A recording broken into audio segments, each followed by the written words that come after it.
always be the one you wanna call when it's cold outside.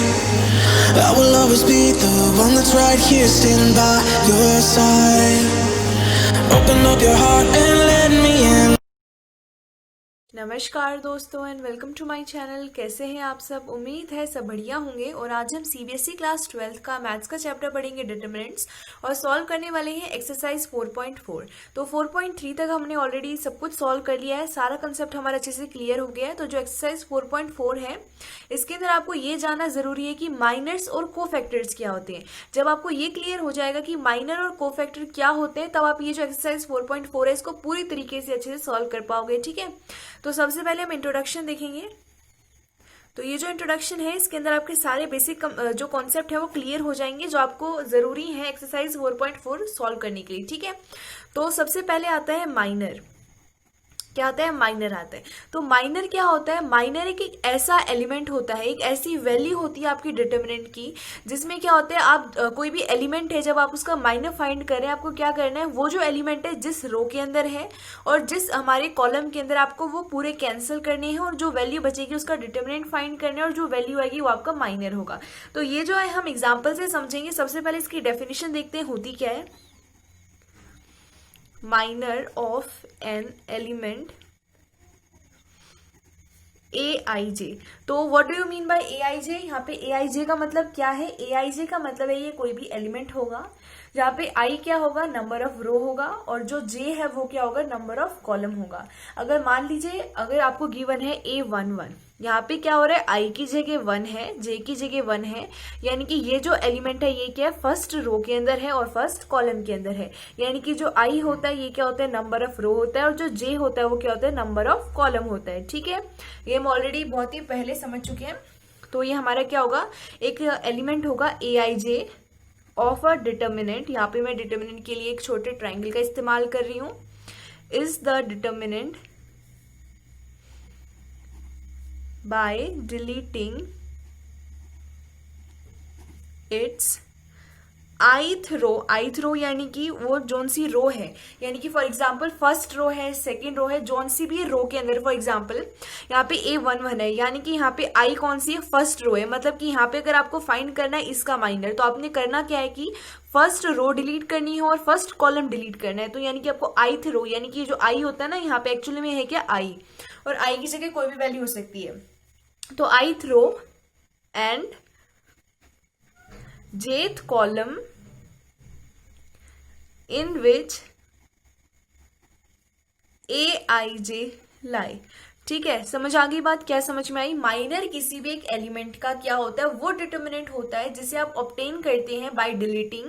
जौन सी रो के अंदर है और जौन सी कॉलम के अंदर, उसको डिलीट करने के बाद जो आपके पास वैल्यू बचती है उसका जो डिटर्मिनेंट होगा वो आपका माइनर होगा उस पर्टिकुलरली एलिमेंट का। ठीक है, और इसका सिंबल क्या होता है, अगर आपको फाइंड करना है, अगर आपको बोल दिया A11 है भाई, इसका मुझे माइनर फाइंड करके बताओ, तो इसका माइनर होगा M11। यानी आपने करना क्या है, जो इसका सिंबल होता है ये क्या होता है, आपको कैपिटल M लिखना है, और जौन से एलिमेंट का आपने फाइंड किया है सबसे पहले उसकी रो लिखनी है, और उसके बाद उसका कॉलम लिखना है कि वो कौन से कॉलम और कौन सी रो के अंदर लाई करता है। ठीक है जी, तो इसका एग्जांपल देखते हैं।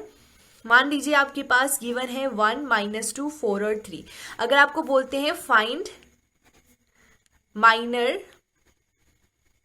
ऑफ 1, अगर आपको बोलते हैं कि यहाँ पे कोई जो 1 जो हमारे पास एक एलिमेंट है इस डिटर्मिनेंट का, आपको क्या करना है, उसका माइनर फाइंड करना है।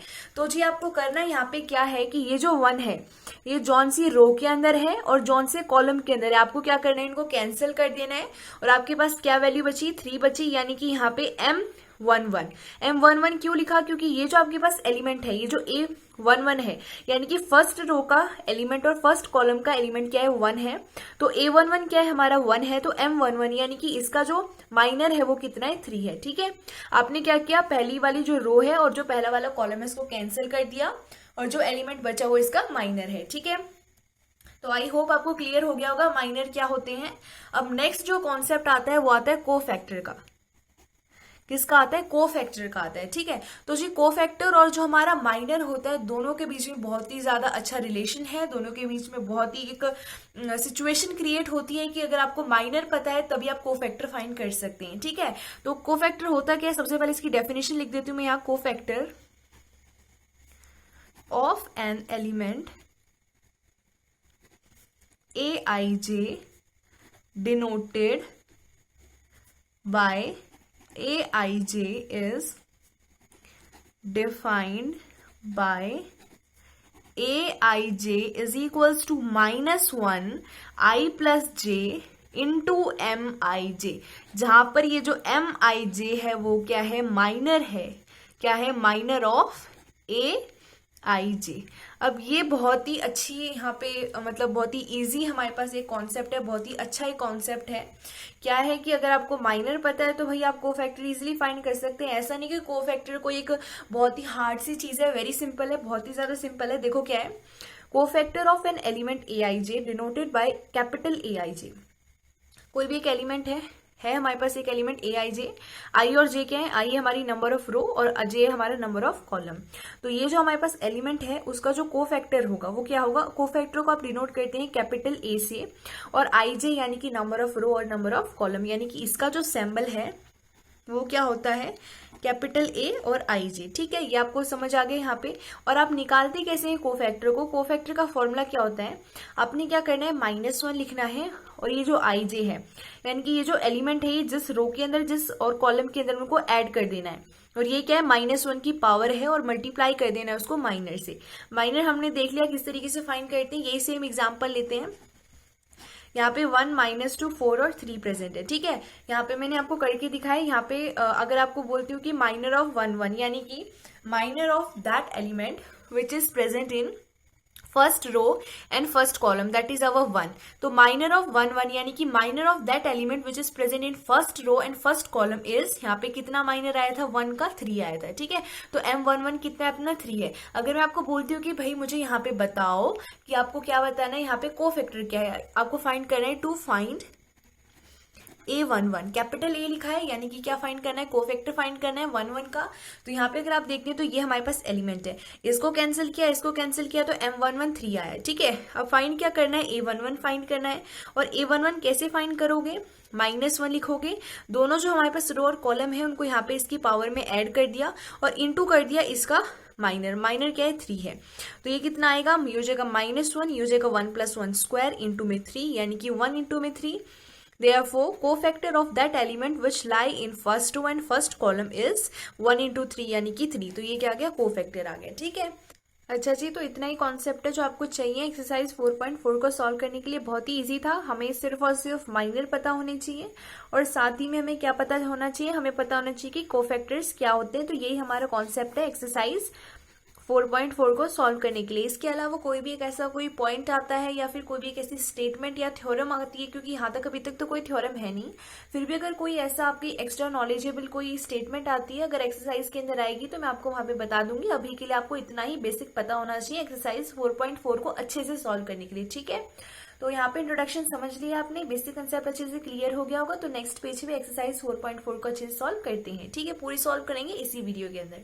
तो नेक्स्ट पेज पे मैंने एक्सरसाइज 4.4 लिख दी है। हमारा क्वेश्चन है, write minors and cofactors of the element of the following determinants. आपको जो नीचे डिटर्मिनेंट गिवन है, आपको क्या करना है, जो यहाँ पे ऐसा मेंशन करके नहीं गिवन है कि आपको इस पर्टिकुलरली एलिमेंट का ही माइनर और कोफैक्टर फाइंड करना है। यहाँ पे आपको बोला है फाइंड और write minors and cofactor of the elements, यानी कि हर एक एलिमेंट के लिए आपको ये जो नीचे डिटर्मिनेंट गिवन है उसका माइनर और साथ ही में उसका कोफैक्टर फाइंड करना है। तो हमने समझ लिया माइनर और कोफैक्टर कैसे फाइंड करते हैं, तो यहाँ पे हम इजीली उनको फाइंड कर सकते हैं। तो क्वेश्चन नंबर 1 हमारे पास ये है। तो इसका फर्स्ट पार्ट इस तरीके से आपको डिटर्मिनेंट गिवन है जिसके एलिमेंट्स है 2, -4, 0 और 3। ठीक है, तो यहाँ पे हम फाइंड करेंगे। सबसे पहले हम क्या करेंगे, इनको लिख लेते हैं। देखो ये किस फॉर्म में प्रेजेंट है, ये है A11, ये है A12, ये है ये हो जाएगा 21 और ये हो जाएगा 2 2। ठीक है, इनको हमने कैसे लिखा, Aij के फॉर्म में लिखा, यानी कि कौन सी रो और कौन से कॉलम के अंदर प्रेजेंट है, इस हिसाब से हमने इस तरीके से इनको नाम दे दिए। ठीक है, अब आपने करना क्या है कि यहाँ पे हर एक एलिमेंट के लिए फाइंड करना है माइनर एंड कोफैक्टर। तो इसका आंसर देखते हैं। सबसे पहले हम माइनर्स फाइंड करेंगे, तो यहाँ लिख लेती हूँ माइनर ऑफ A11। ठीक है, आपने क्या करना है, सबसे पहले माइनर फाइंड करने हैं। जब माइनर फाइंड करोगे तभी कोफैक्टर फाइंड कर सकते हो, क्योंकि आपस में दोनों रिलेटेड होते हैं। जब आपको माइनर पता होता है तभी आप कोफैक्टर फाइंड कर सकते हो। तो सबसे पहले आपको क्या करना है, माइनर फाइंड करने हैं। तो सबसे पहले A11 का फाइंड करेंगे। तो A11 का क्या होगा, A11 के लिए आपको ये वाली रो और ये वाला कॉलम कैंसिल कर देना है। यानी आपने करना क्या है, देखो माइनर ऑफ जो A11 है उसको कैपिटल M और यहाँ पे 1 इस तरीके से डिनोट करेंगे। और ये क्या होगा हमारा, देखो यहाँ पे आपको क्या प्रोवाइडेड है, यहाँ पे आपको ये इस तरीके से एलिमेंट्स प्रोवाइडेड है, लिख लिए मैंने। अब यहाँ पे 1 ये वाला एलिमेंट है हमारा M11।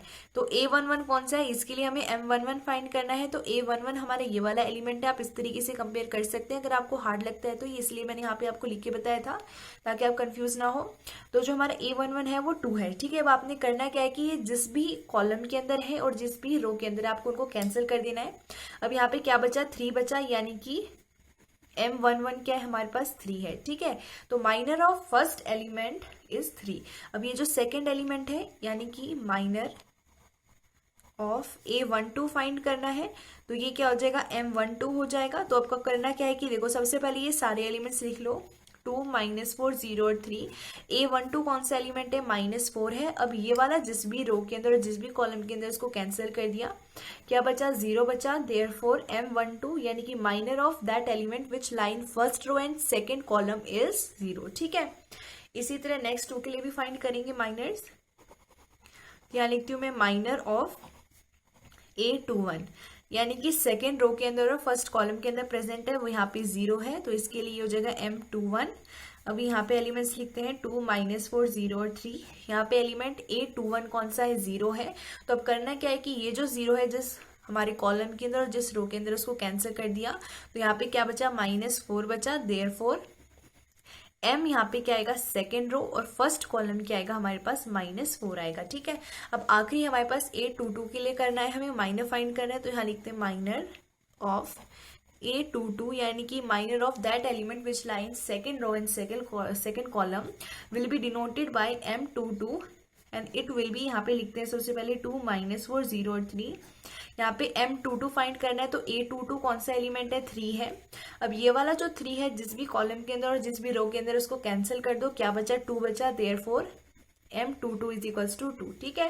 तो ये आपके पास माइनर आ गए चारों एलिमेंट्स के लिए। अब आपको क्या करना है, कोफैक्टर फाइंड करना है। तो यहाँ पे मैं लिखती हूँ सबसे पहले, 1 मिनट, ताकि आपको कंफ्यूजन ना हो। M11 3 आया, M12 0 आया, M21 हमारे पास -4 आया एंड M22 हमारे पास 2 आया, ठीक है। अब इसको हम आराम से ऊपर कर लेते हैं, 1 मिनट, थोड़ा सा और ऊपर कर लेते हैं इसको। हाँ अब ठीक है, आई थिंक 1 मिनट, हाँ अब ठीक है। तो अब आपने यहाँ पे कोफैक्टर्स फाइंड करने हैं। तो यहाँ पे मैं लिखती हूँ कोफैक्टर ऑफ A11 हमें फाइंड करना है। इसको कैसे डिनोट करोगे, कैपिटल A11 से। और ये कैसे फाइंड करते हो, -1, यहाँ पे 1 है यानी कि 1 + 1 इंटू में क्या करना है, M11। और M11 कितना है, 3 है, ठीक है। तो ये हो जाएगा -1 का स्क्वायर इंटू में, ये हो जाएगा M11 की जगह आ जाएगा 3, -1 का स्क्वायर 1 और इंटू में 3 यानी कि 3। तो आपके पास A11 की वैल्यू कितनी आई है, 3 आई है, ठीक है। अब आपने फाइंड करना है कोफैक्टर ऑफ A12 यानी कि कैसे डिनोट करोगे, कैपिटल A12 से करोगे। अब ये हो जाएगा -1, यहाँ पे हमारे पास कितना है, I की वैल्यू 1 है, J की वैल्यू 2 है, इंटू में M12, ये हो जाएगा -1 की पावर 3 यानी कि -1 इंटू में M12 की वैल्यू आपके पास 0। तो किसी भी चीज को 0 से मल्टीप्लाई करोगे तो ये तो 0 ही हो जाएगी। अब नेक्स्ट आपने फाइंड करना है कोफैक्टर ऑफ A21। तो यहाँ पे इसको A21 से डिनोट करोगे, ये हो जाएगा -1, I की वैल्यू 2 है, प्लस में J की वैल्यू 1 है, इंटू में करोगे M21। अब ये हो जाएगा -1 की पावर 3 यानी कि -1, M21 की वैल्यू कितनी है, -4 है, माइनस माइनस प्लस हो जाएगा, 4 × 1 यानी कि 4। Therefore A21 is equals to 4, ठीक है।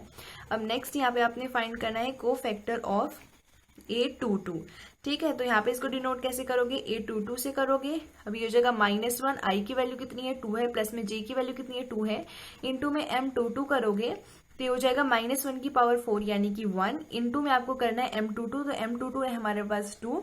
अब ये हो जाएगा आपके पास 1 × में 2 यानी कि 2, ठीक है। देयरफॉर यहाँ पे आ जाएगा cofactor of A22 is equals to 2, ठीक है। तो आपने यहाँ पे फाइंड कर दिया है फर्स्ट पार्ट की वैल्यूज। अब नेक्स्ट पेज पे सेकंड पार्ट सॉल्व करते हैं क्वेश्चन नंबर 1 का। अच्छा जी, तो नेक्स्ट पेज पे मैंने इसका सेकंड पार्ट लिख दिया है। ये आपको डिटरमिनेंट गिवन है, यहाँ पे हर एक एलिमेंट का आपको माइनर और साथ ही में कोफैक्टर फाइंड करना है। तो इसका आंसर देखते हैं। अब मैं चाहती हूँ कि आप फटाफट इस तरीके के क्वेश्चन को सॉल्व करना सीख जाएं, क्योंकि इससे पहले वाले मैंने अच्छे से आपको बताया है।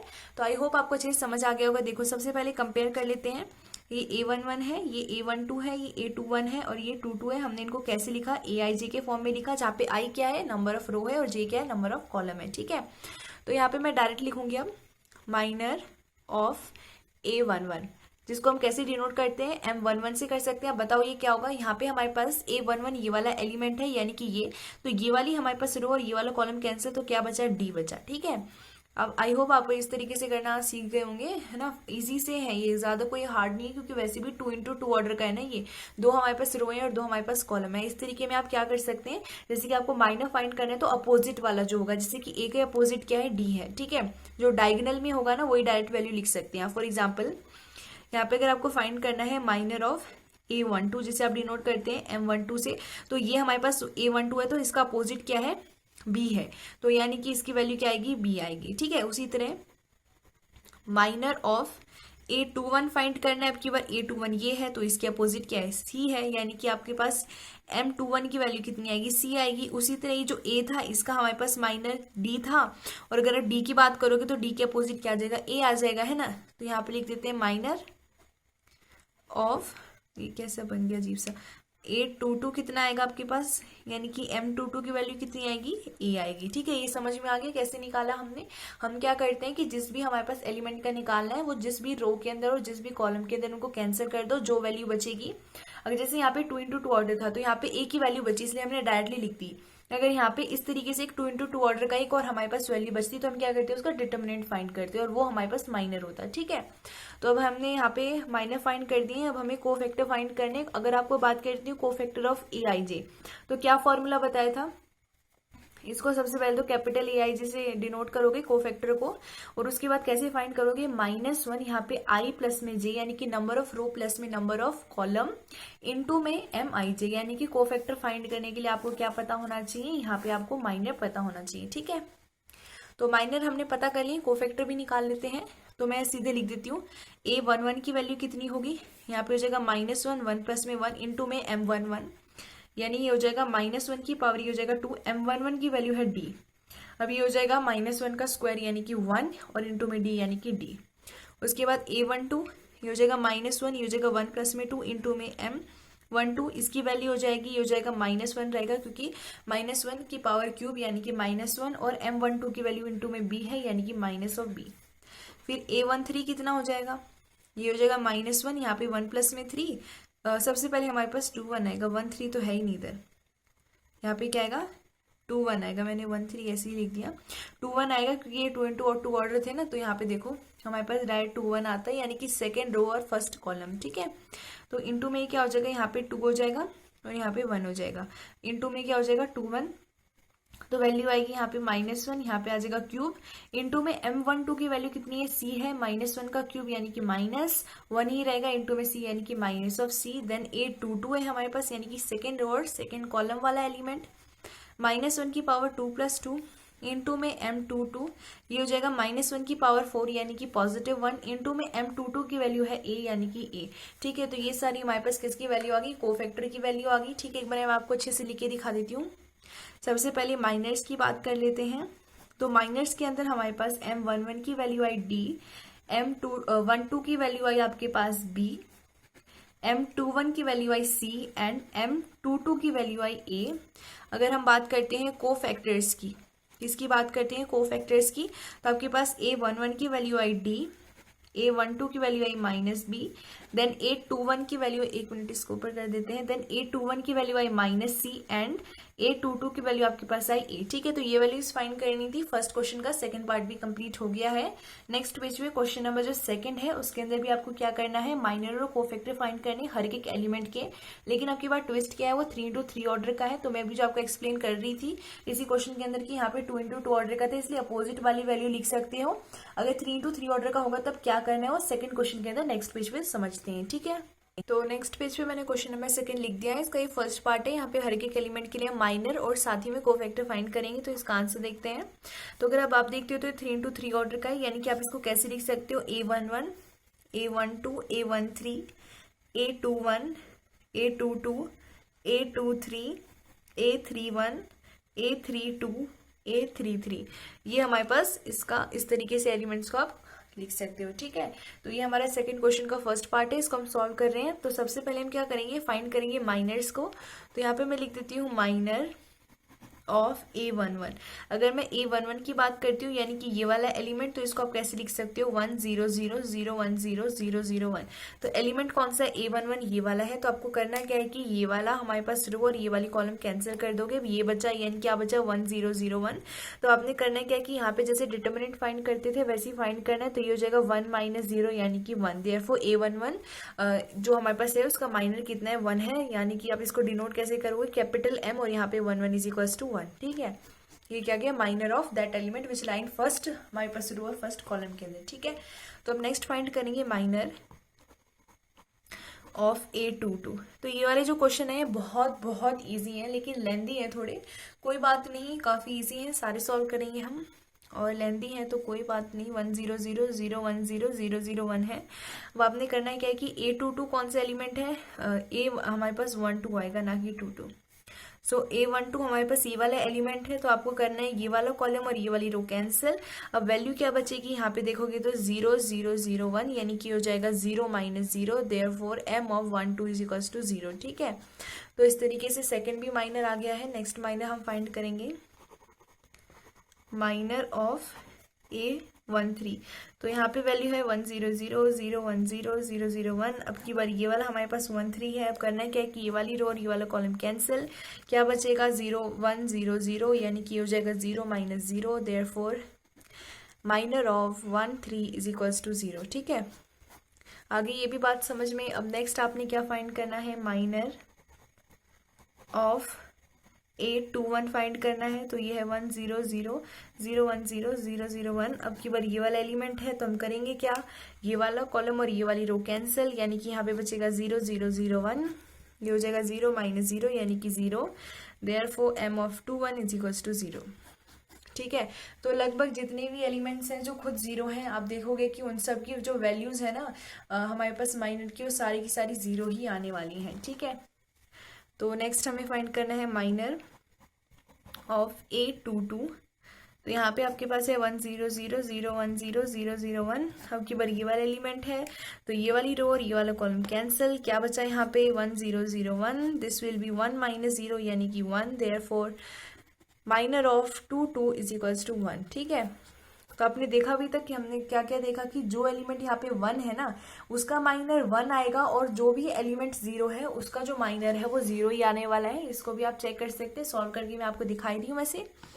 Now next minor of A23 find करना है। तो यहाँ पे वैल्यू है 1 0 0 0 1 0 0 0 1। अगर आप देखते हो तो यहाँ पे एलिमेंट कितना है, 0 है, देखना है इसका माइनर 0 ही आएगा। ये कैंसिल, यानी कि 1 0 0 0, दिस विल बी, ये गड़बड़ होगी, यहाँ पे 0 आएगा, हाँ जी, अब ठीक है। तो 1 × 0 यानी 0, माइनस में 0 यानी कि 0। Now you can see that element was 0 and it's minor is also 0। Therefore M of 2 3 = 0। ठीक है, तो हमारे पास अभी तक 6 माइनर निकल गए। नेक्स्ट पेज पे बचे हुए 3 माइनर भी फाइंड आउट करते हैं। After that we are going to find cofactor using obtained value of minors. ठीक है, तो फाइंड करते हैं। नेक्स्ट पेज पे हमारे पास 3 बचे हुए minors, then we will find cofactors. तो नेक्स्ट पेज पे मैंने माइनर ऑफ A31 लिख दिया है। तो यहाँ पे A31 ये वाला एलिमेंट है। अब आपने करना क्या है कि ये जिस रो के अंदर और जिस कॉलम के अंदर उनको कैंसिल करना है। यहाँ पे वैल्यू आएगी 0 0 1 0, और यहाँ पे आप देखोगे 0 - 0 यानी कि 0 आ रहा है। तो आपके पास यहाँ पे वैल्यू आएगी, यहाँ पे माइनर फाइंड करें, यानी कि सिंबल है M31 का फाइंड किया, यानी कि वैल्यू ऑफ M31 इज 0। ठीक है, नेक्स्ट आपने फाइंड करना है माइनर ऑफ A32। तो ये हो जाएगा 1 0 0 0 1 0 0 0 1। ये एलिमेंट है, यहाँ पे भी ये 0 है, इसकी भी माइनर की वैल्यू हमें पता है 0 आने वाली है। ये सब ये तभी लागू होता है कि जब एलिमेंट 0 है तो 0 ही माइनर आएगा, जिस समय हमारे पास वैल्यू है डिटर्मिनेंट की वो क्या हो, एक आइडेंटिटी मैट्रिक्स हो, यानी कि उसके जो डायगोनल एलिमेंट्स हैं वही सिर्फ 1 होनी चाहिए। ठीक है, तो इसकी वैल्यू आएगी यहाँ पे 1 0 0 0, दिस विल बी 0 माइनस 0 यानी कि 0, therefore minor of 3 2 is also 0। ठीक है, अब नेक्स्ट हमारा आखिरी माइनर हमें फाइंड करना है A33 का, तो मैं यहाँ लिखती हूँ minor of A33 will be 1 0 0 0 1 0 0 0 1, so element is 1। now we are going to cancel this column and this row। अब हमारे पास एलिमेंट बचे हैं 1 0 0 1, ये हो जाएगा 1 माइनस 0 यानी कि 1। तो यहाँ पे आप देख सकते हैं therefore minor of A33 is 1। ठीक है, तो आपने सारे के सारे जो माइनर है वो फाइंड कर लिए हैं। ठीक है, अब आपने क्या फाइंड करना है, कोफैक्टर फाइंड करने हैं। तो उससे पहले हम यहाँ पे वैल्यूज लिख देते हैं माइनर्स की। माइनर्स हमारे पास M11 हमारे पास क्या आया था, M11 हमारे पास 1 था, देन M12 हमारे पास 0 था, M हमारे पास 13 भी 0 था, M21 हमारे पास 0 था, M22 हमारे पास 1 था, हमारे पास M23 was also 0, M31 is 0, M32 is also 0 and respectively our M33 is 1। ठीक है, ये आपके पास वैल्यू आई थी माइनर की। अब आपने यहाँ पे क्या फाइंड करने हैं, कोफैक्टर्स फाइंड करने हैं। और मैं आपको फिर बता देती हूँ कोफैक्टर ऑफ, अगर आप AIJ की बात करते हैं तो कैसे फाइंड करते हैं। सबसे पहले इसको आप डिनोट करोगे कैपिटल AIJ से। फॉर्मूला होते हैं माइनस यहाँ पे 1 I प्लस J, यानी कि नंबर ऑफ रोज प्लस में नंबर ऑफ कॉलम्स इनटू में MIJ। ठीक है, बहुत सिंपल है, सारे माइनर फाइंड कर लिए, ये तो इजीली फाइंड हो ही जाएगा। तो सबसे पहले A11 फाइंड करते हैं। तो A11 क्या हो जाएगा, -1 1 + 1 इंटू में M11 कितना है, 1 है।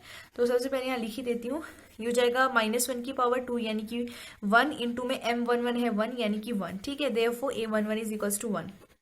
देन A12 की वैल्यू आएगी -1 की पावर 1 + 3 इंटू में M12, दिस विल बी -1 की पावर, ये हो जाएगा आपके पास यहाँ पे 2 है यानी कि 3, तो ये रहेगा -1 इंटू में M12 की वैल्यू है 0 यानी कि 0। ठीक है, बाकी वैल्यूज मैं लिखती हूँ, आपको यहाँ पे वैल्यूज मैंने ऑलरेडी प्रोवाइड किया, आप खुद सॉल्व कीजिए, मैंने ऑलरेडी सॉल्व कर लिया है। तो यहाँ पे मैं आपको वैल्यूज बता देती हूँ। तो M जो हमारे पास 1 3 है, इसकी जो आपके पास वैल्यू आएगी 0। देन M आपके पास आएगा 2 1। पहले मैं यहाँ पे वैल्यूज लिख देती हूँ, है ना, ताकि हम फटाफट बाद में इनके आंसर लिख दें, क्योंकि मैं नहीं चाहती कि छोटे से छोटी कैलकुलेशंस में भी आपका टाइम वेस्ट हो। ये छोटी छोटी कैलकुलेशंस आप अच्छे से समझ चुके हैं, बेसिक कंसेप्ट, तो आप ये कर सकते हैं। देन M21 यानी कि आपके पास वैल्यू आएगी यहाँ पे 0, then you will get 1, then you are going to get यहाँ पे A22 के आपके पास वैल्यू 1 आएगी, then you will get 0 0 and again a 0, then you will get a 1। तो हुआ क्या है यहाँ पे बेसिकली कि जिनका माइनर यहाँ पे 0 आया था उनकी वैल्यू यहाँ पे 0 ही आई है, क्योंकि यहाँ पे आपने क्या करना था, उस 0 को मल्टीप्लाई करना था दूसरे कांस्टेंट से, और जिस भी 0 को आप मल्टीप्लाई करते हो दूसरे कांस्टेंट से तो उसकी वैल्यू 0 ही आती है। तो आपको करना क्या है कि जौन सा भी माइनर 0 है आप सीधा उसकी वैल्यू यहाँ 0 लिख सकते हैं, उसके कोफैक्टर की भी। और देखो मैं बता कैसे रही हूँ, क्योंकि यहाँ पे जो वैल्यू है ना, यहाँ पे चाहे -1 है या +1 है, उसको मल्टीप्लाई करना है माइनर से। तो जिसका माइनर अगर 0 है तो 0 इसको मल्टीप्लाई करेगा तो 0 ही आएगा। तो जिसका भी माइनर 0 रहेगा उसके कोफैक्टर को आप डायरेक्टली 0 लिख सकते हैं। अब जिसका माइनर 1 था उसके लिए हमने चेक किया है तो उनके यहाँ पे वैल्यूज 1 आई। ठीक है, तो ये हमारे पास कोफैक्टर्स हो गए। अब नेक्स्ट पेज पे हम सॉल्व करने वाले हैं, ये हमारा क्वेश्चन नंबर 2 का फर्स्ट पार्ट था, तो इसका सेकेंड पार्ट सॉल्व करते हैं नेक्स्ट पेज पर। तो नेक्स्ट पेज पे मैंने इसका सेकंड पार्ट लिख दिया है, क्वेश्चन नंबर 2 का सेकंड पार्ट। ये आपको गिवन है डिटर्मिनेंट, ये 3x3 ऑर्डर का है। यहाँ पे आपको हर एक एलिमेंट के लिए फाइंड करना है माइनर एंड कोफैक्टर। तो इसका आंसर देखते हैं। सबसे पहले मैंने आपको इस फॉर्म में लिख के दिखा दिया है। तो सबसे पहले मैं यहाँ पे माइनर स्टार्ट करूंगी फाइंड करना, ताकि माइनर पता चल जाए तो बाद में हम कोफैक्टर इजीली फाइंड कर सकें। ठीक है जी, तो फाइंड करते हैं। सबसे पहले हम माइनर फाइंड करेंगे, तो यहाँ पे मैं लिखती हूँ माइनर ऑफ A11। ठीक है, तो आपके पास जो A11 है वो ये है, तो आपको क्या करना है, ये कैंसिल हो जाएगा, ये कैंसिल हो जाएगा, यानी कि आपके पास क्या बचेगा, सबसे पहले इसको डिनोट करोगे कैपिटल M11 से, तो यहाँ पे आपके पास बचेगा 5 -1 और 1 और 2। हमने क्या किया, अगर हम 1 1 की बात करें तो ये जिस भी रो और जिस भी कॉलम के अंदर इसको कैंसिल किया तो ये वैल्यू बची, यहाँ पे इनकी वैल्यू सब्सटीट्यूट की तो ये आएगा। और यहाँ पे आप क्या करोगे, यहाँ पे आप यूज करने वाले हो डिटर्मिनेंट का फॉर्मूला, यानी कि 2 × 2 ऑर्डर का जो डिटर्मिनेंट होता है वो कैसे निकालते हो वैसे निकालोगे, जो वैल्यू आएगी वो इसका माइनर होगा। तो ये हो जाएगा 5 × 2 यानी कि 10, और ये हो जाएगा माइनस में 1 × 2 में -1 हो जाएगा -1 यानी कि 10 प्लस में 1 यानी कि 11। ठीक है, देयरफॉर माइनर ऑफ 1 1 इज 11। तो आपके पास वैल्यू आ गई है। अब नेक्स्ट आपने फाइंड करना है माइनर ऑफ A12 फाइंड करेंगे। तो A12 ये है, अब की बार ये वाला कॉलम और ये वाली रो कैंसिल, यानी कि यहाँ पे बचेगा 3 0 -1 और 2। अब यहाँ पे भी सॉल्व करेंगे, हो जाएगा 6 माइनस में ये हो जाएगा आपके पास 0 × में -1 it will be 0, then 6 - 0 is 6, therefore m of 1 2 will be 6। ठीक है, समझ आ रहा है ना आपको कैसे सॉल्व कर रहे हैं हम।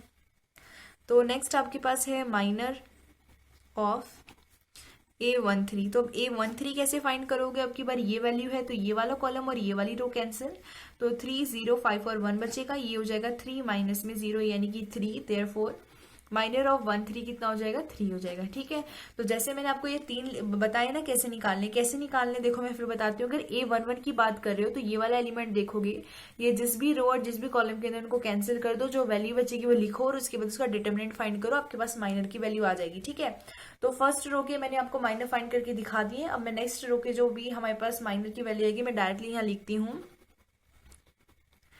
Minor of then next A12। तो यहाँ पे मैं आपको वैल्यूज लिख के दिखा देती हूँ कि क्या क्या वैल्यूज आएंगे, आप इसको क्रॉस चेक कीजिएगा। ठीक है, जरूर क्रॉस चेक करना है, अच्छे से सॉल्व करना है। ठीक है, ऐसी स्किप नहीं करना है कि ठीक है हम बाद में करेंगे, अभी आंसर देख लेते हैं, नहीं, साथ साथ में सॉल्व भी करना है।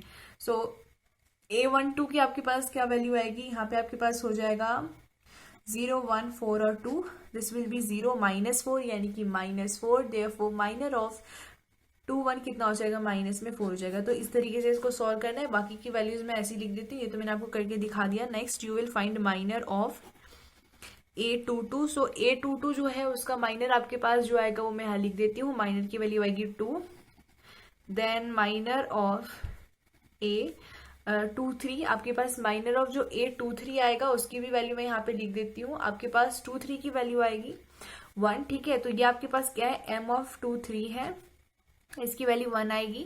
m ऑफ 2 की वैल्यू आपके पास 2 आएगी, देन m ऑफ 3 1 की जो वैल्यू आएगी मैं यहाँ लिख देती हूँ, ये आएगी -20।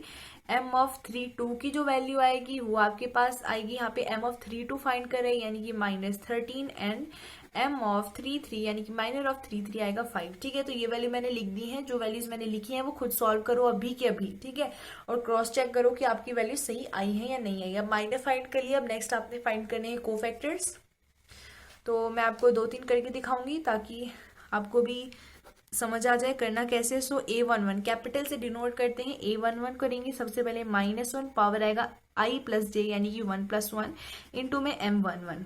सो M11 हमारे पास क्या है, ये हो जाएगा -1, यहाँ पे हो जाएगा 2 इंटू में M11 की वैल्यू है 11, ये हो जाएगा 1 × 11, देयरफॉर आपके पास कोफैक्टर ऑफ 1 1 आएगा 11।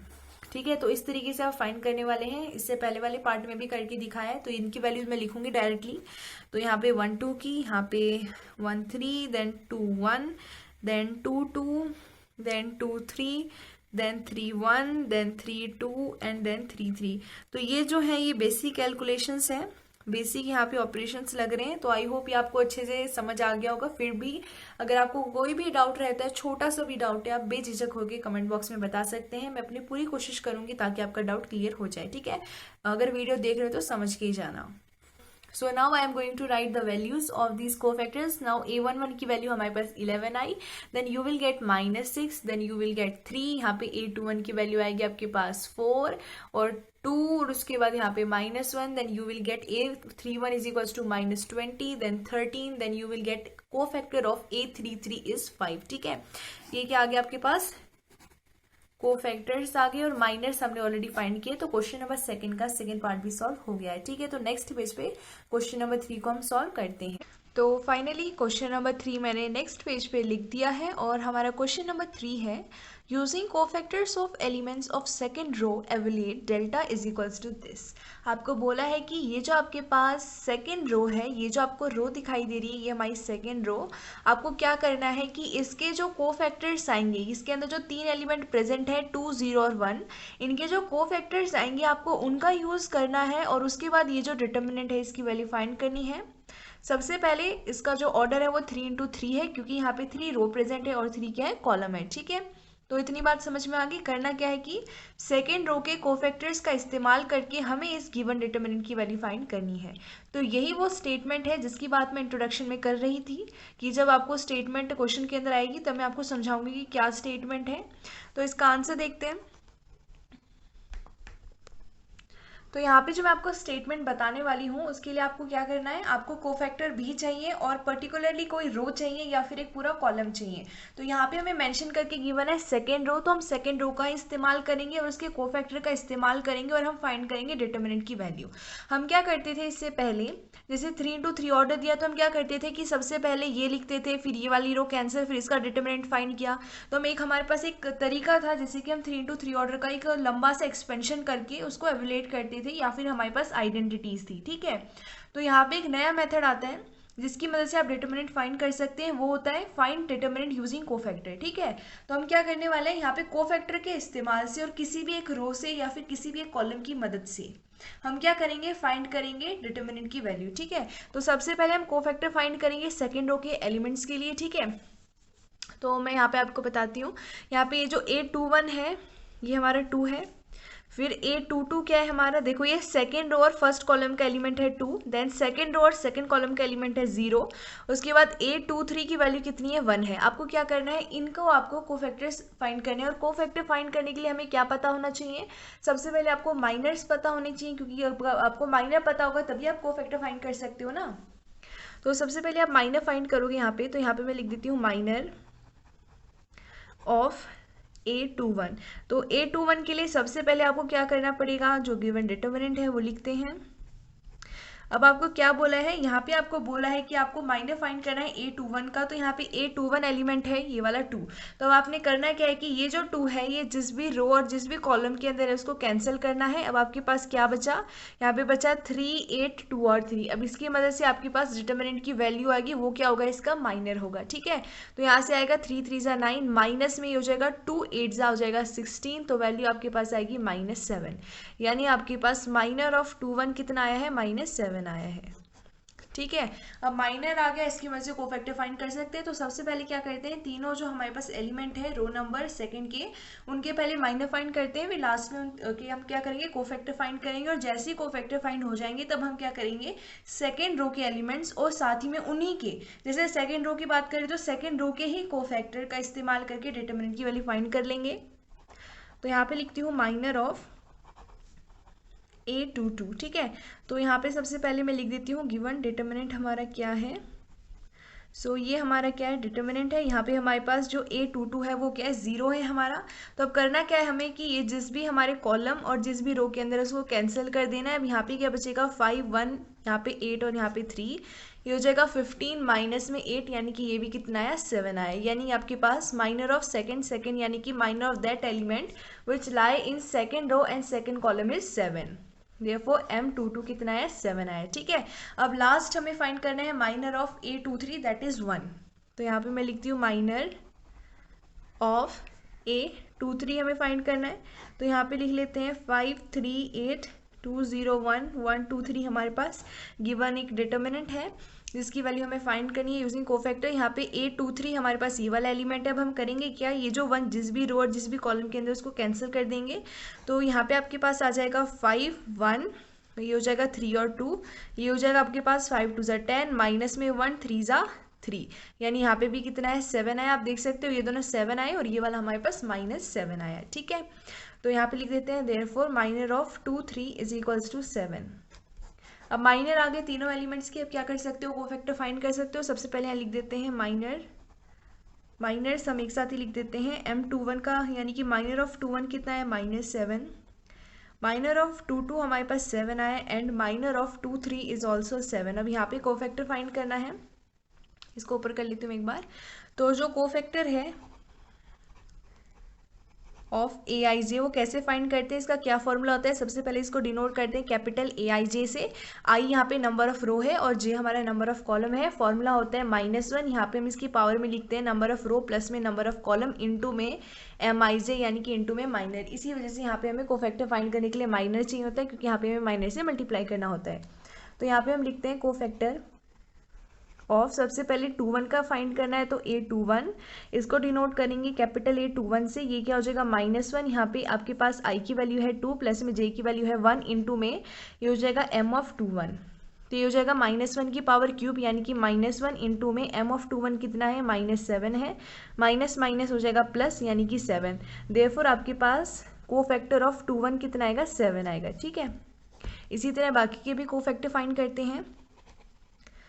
कोफैक्टर ऑफ A22 फाइंड करेंगे, इसको डिनोट करेंगे कैपिटल A22 से। ये हो जाएगा -1, पावर आएगा 2 प्लस में 2, क्योंकि I की वैल्यू भी 2 है, J की वैल्यू भी 2 है, इंटू में करेंगे M(22). तो यहाँ पे वैल्यू आ जाएगी -1 की पावर क्या है, 4 है, यहाँ पे 4 क्या है, इवन है, यानी कि हो जाएगा +1। तो 1 इंटू में M22 कितना है, 7 है, यानी कि वैल्यू कितनी आएगी, 7 आएगी। Therefore cofactor of A22 is equals to 7। ठीक है, 2 कोफैक्टर आ गए हैं। अब आखिरी इसका कोफैक्टर फाइंड करते हैं। 1 मिनट, इसको थोड़ा सा मैं ठीक से कर लेती हूँ, शायद टेढ़ा सा नज़र आ रहा है। हाँ, अब ठीक है। तो यहाँ पे लिखती हूँ मैं कोफैक्टर ऑफ A23 फाइंड करना है, इसको कैपिटल A23 से डिनोट किया जाएगा। -1 की पावर 2 प्लस में 3 हो जाएगा यानी कि 5। तो यहाँ पे हमारे पास जो पावर है वो ऑड है, यानी ये -1 ही रहेगा। देन M यहाँ पे कितना आएगा, यहाँ 2 2 था, यहाँ पे 2 3 फाइंड कर रहे हैं तो माइनर ऑफ 2 3 आएगा। ये हो जाएगा आपके पास -1 रहेगा, ये इंटू में M(23) कितना है, 7 है, यानी कि आपके पास कोफैक्टर ऑफ 23 कितना आएगा, -7 आएगा। तो तीनों के हमने कोफैक्टर फाइंड कर लिए हैं। अब नेक्स्ट पेज पे हम ये जो कोफैक्टर है और जो हमारी सेकंड रो है उसके एलिमेंट के हिसाब से हम क्या करेंगे, उनकी मदद से हम हमारे डिटर्मिनेंट की वैल्यू फाइंड करेंगे without evaluating, without expanding it. ठीक है, तो नेक्स्ट पेज पे मैंने वैल्यू लिख ली, ये हमारे डिटर्मिनेंट की वैल्यू थी। ये 3 इंटू 3 ऑर्डर का हमारा मैट्रिक्स था। हमें करना क्या था कि जो सेकेंड रो है, ये जो हमारी सेकेंड रो है, इसकी मदद से और ये जो इसके हमारे पास कोफैक्टर है, इनकी मदद से आपको फाइंड क्या करना है, यहाँ पे आपको डिटर्मिनेंट की यहाँ पे वैल्यू फाइंड करनी है। यानी कि यहाँ पे विदाउट एक्सपेंडिंग आपको कोफैक्टर की और जो वैल्यू है हमारे पास सेकेंड रो के एलिमेंट का, उसका इस्तेमाल करना है और क्या फाइंड करना है, डिटर्मिनेंट की वैल्यू। तो यहाँ पे इसका एक फॉर्मूला होता है, वो मैं आपको लिख के बताती हूँ क्या होता है। सबसे पहले एक मैं स्टेटमेंट लिख देती हूँ। ठीक है, तो यहाँ पे डिटर्मिनेंट की वैल्यू क्या होती है, sum of the product of elements of any row और any column with their corresponding cofactors. अब मैंने क्या लिख दिया है कि ये जो हमारे पास डिटर्मिनेंट होता है, अगर आपको क्या करना है, कोफैक्टर के इस्तेमाल से इसकी वैल्यू फाइंड करनी है, तो इसकी वैल्यू क्या होती है, sum of the product of elements of any row और any column with their corresponding cofactors. आपको क्या करना है कि किसी भी एक रो की, आपको क्या करना है, किसी भी एक रो को चूज करना है या किसी भी एक कॉलम को चूज करना है और उसके क्या फाइंड करना है, कोफैक्टर। फिर क्या करना है, जो कॉरस्पॉन्डिंग हमारे पास एलिमेंट्स है उनके कोफैक्टर को उनके साथ मल्टीप्लाई करना है एलिमेंट्स के, और उसके बाद उनको ऐड कर देना है, वो हमारे डिटर्मिनेंट की वैल्यू होगी। समझते हैं। फॉर एग्जाम्पल यहाँ पे हमने कौन सी रो चूज की, हमने सेकंड रो चूज की, ऑलरेडी हमें प्रोवाइडेड थी क्वेश्चन के अंदर। तो पहला एलिमेंट कितना था, 2 था। तो अब हमें क्या करना है, product of element of any row with their corresponding cofactor. तो जो 2 है इसका हमारे पास A21, ये वाला जो हमारे पास A21 एलिमेंट है, इसका कॉरस्पॉन्डिंग यानी कि इसका जो हमारे पास कोफैक्टर है वो क्या है, 7 है। यानी आपको क्या करना है, इनका करना है प्रोडक्ट, यानी कि मल्टीप्लाई करना है इनको। फिर क्या करना है, सम करना है जितने भी एलिमेंट्स प्रेजेंट है, प्लस में करेंगे। अब दूसरा एलिमेंट क्या है, 0 है, इसका कॉरस्पॉन्डिंग आपके पास कोफैक्टर क्या है, 7 है। और उसके बाद क्या करना है, ऐड करना है नेक्स्ट एलिमेंट कितना है, 1 है, इनटू में करना है इसका कॉरस्पॉन्डिंग कोफैक्टर, तो वो है -7। इसको सॉल्व कर देते हैं। तो यहाँ पे हमारे पास डिटर्मिनेंट की वैल्यू कितनी आएगी, 2 इंटू में 7 हो जाएगा 14, प्लस में 0 इंटू 7 हो जाएगा 0, ये हो जाएगा -7। ये हो जाएगा आपके पास 14 माइनस में 7 यानी कि 7। देयरफॉर डेल्टा की वैल्यू कितनी आएगी, 7 आएगी। तो ये आपके पास आंसर आ गया। ठीक है, इसमें मैंने अभी आपको स्टेटमेंट बताई ना, इसी तरह एक और स्टेटमेंट होती है, वो भी मैं यहाँ लिखती हूँ। ये एक नोट है, ठीक है, काफ़ी इंपॉर्टेंट है ये, इसलिए मैंने यहाँ पे नोट लिखा है। if elements of a row or column are multiplied with cofactors of other row or column, then delta is equals to zero. क्या समझ में आया कि आपने ये समझा है यहाँ से कि अगर आप क्या करते हो कि किसी भी एक रो को चूज किया और उसके कोफैक्टर निकाले, अब आपने क्या किया, वो जो कोफैक्टर निकाले वो जिस रो के निकाले उससे मल्टीप्लाई करने की बजाय किसी और ही रो से मल्टीप्लाई कर दिया उसको, तो जो डिटर्मिनेंट की वैल्यू वो जीरो आती है। यहाँ पे समझ भी लेते हैं। देखो, जब आपने यहाँ पे सेकंड जो रो है, ठीक है, जो सेकंड रो के एलिमेंट्स हैं इन्हीं को मल्टीप्लाई किया, इनके कॉरस्पॉन्डिंग आपके पास जो कॉरस्पॉन्डिंग इनके कोफैक्टर है, तब आपके पास डेल्टा की वैल्यू आई 7। अब ये हमारे पास किसके हैं, ये कोफैक्टर किसके हैं, सेकंड रो के हैं।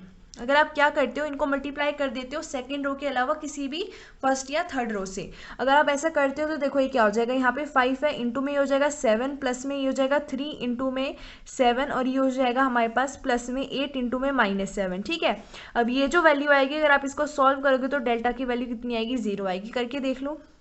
तो यहाँ पे मैंने वैल्यू लिख के दिखा दिया, आप देख सकते हो डिटर्मिनेंट की वैल्यू 0 ही आएगी। चेक कर लेते हैं, 5 × 7 35 हो जाएगा, 3 7 21, माइनस यहाँ पे हो जाएगा क्योंकि यहाँ पे प्लस माइनस माइनस, देन 8 7 हो जाएगा 56। अब इनको ऐड करते हो तो 5 + 1 6 हो जाएगा, 3 + में 2 5 हो जाएगा, माइनस में यहाँ पे 56 प्रेजेंट है, क्या वैल्यू आई, 0 आई। यानी कि आपने ये स्टेटमेंट भी वेरीफाई कर ली है कि क्वेश्चन नंबर 3 था जो सॉल्व हो गया है। नेक्स्ट पेज पे क्वेश्चन नंबर 4 को हम सॉल्व करते हैं। तो यहाँ पे नेक्स्ट पेज पे मैंने क्वेश्चन नंबर 4 लिख दिया है, using cofactors of elements of third column. अब की बार ये जो 3 कॉलम है हमारा थर्ड कॉलम है, अब की बार क्या करेंगे, ये जो हमारे पास थर्ड कॉलम है आपको क्या करना है, इसके कोफैक्टर्स फाइंड करने और उसके बाद ये जो डिटर्मिनेंट है इसकी वैल्यू को एवलेट करना है, यानी कि डेल्टा की वैल्यू फाइंड करनी है।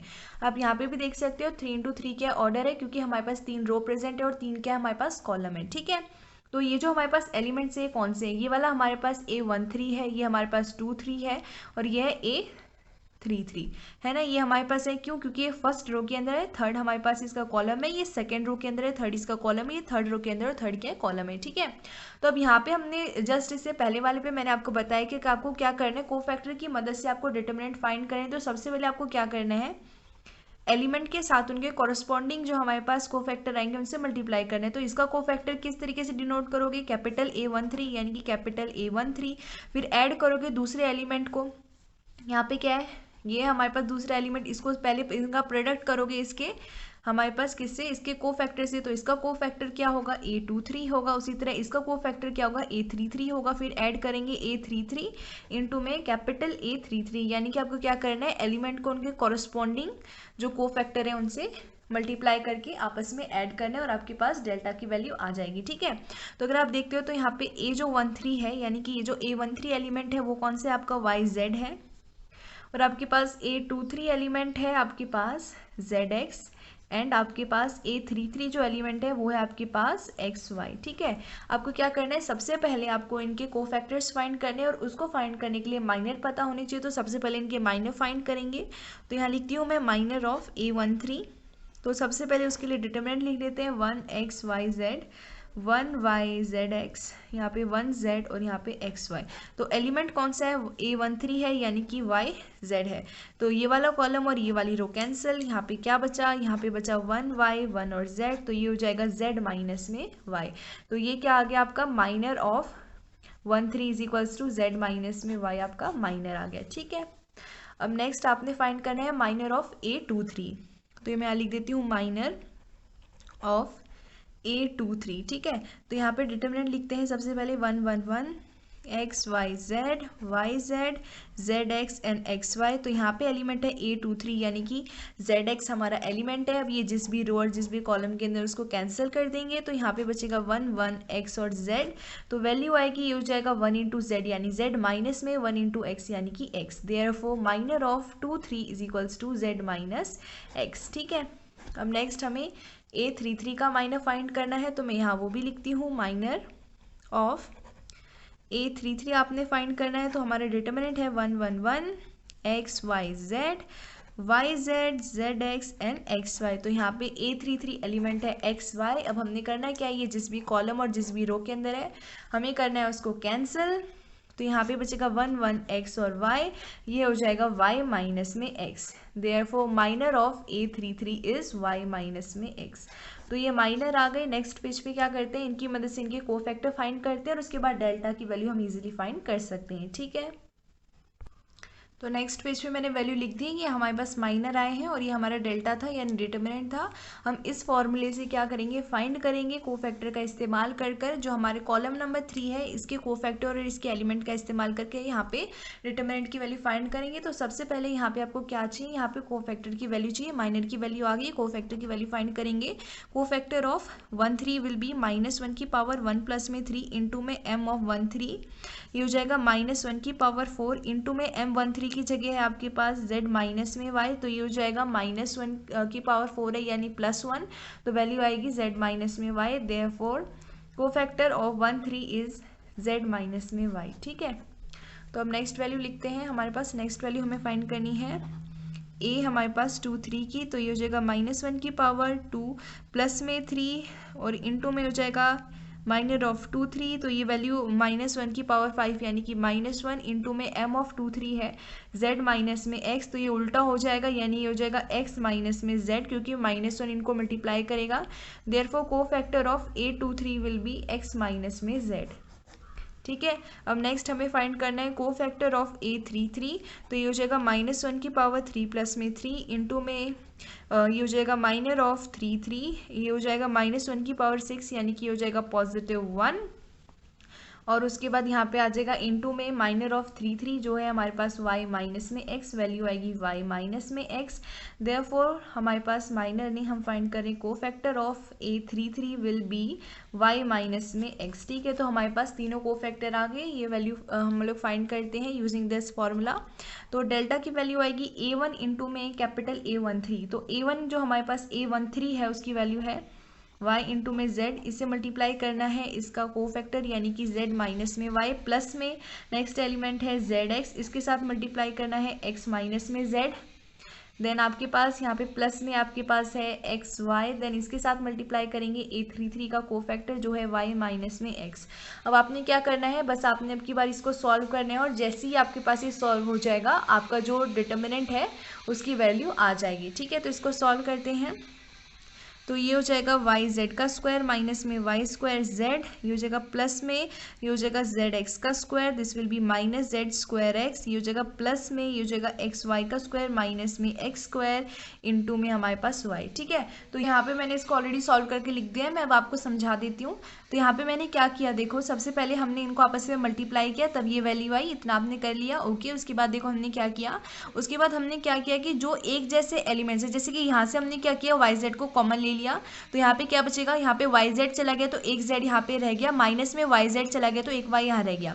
फिर हमने यहाँ पे क्या किया, जैसे यहाँ एक्स स्क्वायर था, फिर हमने देखा यहाँ पे एक्स स्क्वायर प्रेजेंट है तो हमने जो एक जैसे टर्म्स है उनको एक साथ लिख लिया। फिर हमने क्या किया, हम देख रहे थे कि यहाँ पे भी हमारे पास y माइनस में z कॉमन आ रहा है, तो हमने क्या किया, यहाँ पे माइनस बाहर ले लिया और उसके बाद यहाँ पे y माइनस में z आ गया। फिर यहाँ पे आपने क्या किया, पहले x को कॉमन लिया, आप डायरेक्टली यहाँ पे सीधे ही एक्स स्क्वायर को कॉमन ले सकते हैं, वो मैंने बाद में लिया है, वो माइनस में इसलिए लिया है ताकि यहाँ y माइनस में z है, तो यहाँ पे मैंने x को कॉमन लिया, तो यहाँ पे आपके पास zx माइनस में xy बचा और यहाँ पे मैंने x को कॉमन लिया तो यहाँ पे बचा y स्क्वायर माइनस में z स्क्वायर। फिर नेक्स्ट स्टेप में मैंने यही सेम वैल्यू लिखी है और यहाँ पे मैंने माइनस में एक्स स्क्वायर को कॉमन लिया ताकि यहाँ पे y माइनस जेड और यहाँ पे भी y माइनस में z है, तो यहाँ पे y माइनस में z आ जाए, इसलिए मैंने यहाँ पे y माइनस में z लाने के लिए यहाँ पे माइनस एक्स स्क्वायर को कॉमन ले लिया। ठीक है, फिर यहाँ पे मैंने क्या किया, x तो यहाँ पे प्रेजेंट था, ये हमारे पास आइडेंटिटी है ए स्क्वायर माइनस में बी स्क्वायर की, वो होती है ए माइनस बी इंटू में ए प्लस में बी, वो मैंने यहाँ लिख ली। अब हम क्या करेंगे, जो पूरी की पूरी हमारे पास स्टेटमेंट है यहाँ से हम क्या करेंगे, y माइनस जेड को कॉमन ले लेंगे, तो यहाँ पे बचेगा माइनस वाई जेड, यहाँ पे बचेगा माइनस में एक्स स्क्वायर और यहाँ पे बचेगा प्लस में एक्स इंटू में वाई प्लस में जेड। अब आपके पास ये वैल्यू सिर्फ और सिर्फ बची है। अब आपने क्या करना है, इसको सॉल्व करना है और आपके पास वैल्यू आ जाएगी। ठीक है, किसकी वैल्यू आएगी, डेल्टा की वैल्यू आएगी यानी कि डिटर्मिनेंट की वैल्यू आएगी। ठीक है, तो इसको आगे सॉल्व करते हैं। ये है y माइनस में z। अगर आप देखते हो तो यहाँ पे आप क्या कर सकते हो, यहाँ पे सबसे पहले ये जो इनको आपस में मल्टीप्लाई कर दो, माइनस में yz माइनस में x स्क्वायर, ये जगह प्लस में xy प्लस में xz, ठीक है। फिर आप देखते हो तो यहाँ पे दोनों जगह क्या है, आपके पास z प्रेजेंट है, तो यहाँ पे y माइनस में z ऑलरेडी है। हम क्या करते हैं, इन दोनों में से z को कॉमन ले लेते हैं, तो z कॉमन ले लिया, ठीक है। तो यहाँ पे z अगर मैंने यहाँ पे कॉमन ले लिया तो यहाँ पे क्या बचेगा, x है और यहाँ पे माइनस में y, और यहाँ पे आपके पास क्या बचेगा, यहाँ पे x स्क्वायर है और यहाँ पे क्या है एक्स वाई है। इन दोनों में से आप अगर x को कॉमन ले लेते हो, ठीक है, अगर आप यहाँ पे x को कॉमन ले लोगे तो यहाँ पे बचेगा y माइनस में x, ठीक है। तो ये वैल्यू आपके पास बची। अगर आप देखते हो तो ये दोनों को भी आप यहाँ से कॉमन ले सकते हो, तो आप इनको ढंग से अरेंज करते हो, ठीक से अरेंज करते हो तो ये भी आपके पास कॉमन आ जाएंगे।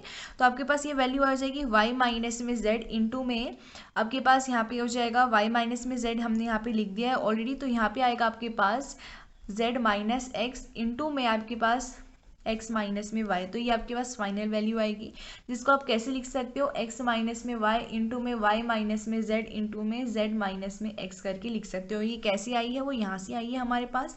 हमने क्या किया, इनको ठीक से अरेंज किया, बस अरेंजमेंट हमने इस तरीके से किया है कि ये हमारे पास वैल्यू आ गई है, ठीक है। तो मैं बता देती हूँ ये फिर से हमने कैसे किया है। तो यहाँ पे हमें x माइनस में y चाहिए था, वो हमने यहाँ लिख दिया, यहाँ से कॉमन लेकर यहाँ पे हमने माइनस जो हमारे पास वैल्यू है, यहाँ पे -1 को हम कॉमन लेंगे तो यहाँ पे माइनस एक्स हो जाएगा, फिर z माइनस में x हमारे पास यहाँ बचेगा और y माइनस में z ऑलरेडी प्रेजेंट था, ठीक है।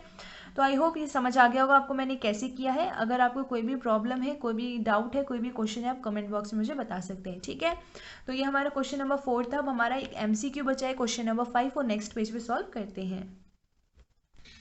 अच्छा जी, तो नेक्स्ट पेज पे मैंने क्वेश्चन नंबर 5 लिख दिया है। If determinant is equals to this, here you can see that it is of 3 into 3 order, that means it has 3 rows and 3 columns, and capital AIJ is cofactor of AIJ। AIJ कोई element है, उसका cofactor है capital AIJ, इस कोई भी determinant है। यहाँ पे आपके पास AIJ का मतलब क्या है, यहाँ पे I हमारे पास रो है और I क्या है, हमारे पास रो है, और J हमारे पास कॉलम है। I और J की वैल्यू यहाँ पे 3 into 3 ऑर्डर में से कोई भी हो सकती है। Then value of determinant is given by, यहाँ पे आपको 4 ऑप्शन गिवन है, आपको बताना है कि इनमें से कौन सा करेक्ट ऑप्शन है, यानी कि इनमें से कौन सी आपके पास स्टेटमेंट वो करेक्ट है जो आपको डिटर्मिनेंट की वैल्यू देगी। तो मैंने यहाँ पे आपके पास 4 ऑप्शंस गिवन है, आपको बताना है इनमें से कौन सा करेक्ट ऑप्शन है। तो मैंने आपको क्या बताया था कि डिटर्मिनेंट की वैल्यू कोफैक्टर की मदद से कैसे फाइंड करते हैं। आपको क्या करना होता है कि जो sum of products of element of row और column with their corresponding cofactors, यानी कि जौन सा आपके पास एलिमेंट है उसी का कॉरस्पॉन्डिंग कोफैक्टर से आपको उसको मल्टीप्लाई करना है, और इसी तरीके से जितने भी एलिमेंट है उनको ऐड करना है किसी भी पर्टिकुलरली रो या फिर किसी भी कॉलम के, ठीक है। तो यहाँ 1 1 है या 3 1 है, ये तो ऐसे ही कैंसिल हो गया, ये आपस में कॉरस्पॉन्डिंग है ही नहीं। ये 1 1 है, ये 1 1 है, ठीक है। ये 1 2 है लेकिन ये 2 1 है, ये भी गलत हो गया। ये 2 1 है, ये 1 1 है, ये ऐसे ही गलत हो गया। ये 1 1 है, ये 1 1 है, ये 2 1 है, ये 2 1 है, ये 3 1 है और ये 3 1 है। सारे के सारे जो अरेंजमेंट है, प्रोडक्ट हमारे पास जो हमें यहाँ पे हमारे पास हैं, वो कॉरस्पॉन्डिंग एलिमेंट्स के हैं विद देयर कॉरस्पॉन्डिंग कोफैक्टर्स, यानी कि आपका जो ऑप्शन नंबर डी है वो क्या है, करेक्ट ऑप्शन है। मैं फिर से आपको बताती हूँ कि मैंने आपको डिटर्मिनेंट कैसे निकालना बताया था। Sum of products of elements of row और column with their corresponding cofactors, यानी कि अपना ऑप्शन नंबर डी करेक्ट है। तो यहाँ पे हमारी एक्सरसाइज 4.4 कंप्लीट हो गई है, ठीक है। तो मैं आशा करती हूँ आपको इसका इंट्रोडक्शन के अंदर जितने भी मैंने बेसिक कंसेप्ट, माइनर, कोफैक्टर्स और 2 स्टेटमेंट बताई थी कि किस तरीके से आपको क्या करना है, डिटर्मिनेंट का फाइंड करना है यूजिंग कोफैक्टर्स, और जिस समय आप क्या करते हो कि किसी और रो के कोफैक्टर को किसी दूसरे रो के एलिमेंट से मल्टीप्लाई करते हो, उस समय डिटर्मिनेंट की वैल्यू 0 हो जाती है। सब क्लियर हो गया होगा, एक्सरसाइज के सारे क्वेश्चन भी सॉल्व करने आ गए होंगे, ठीक है। तो आज की वीडियो में इतना ही, नेक्स्ट वीडियो में जल्द मिलेंगे, तब तक के लिए धन्यवाद।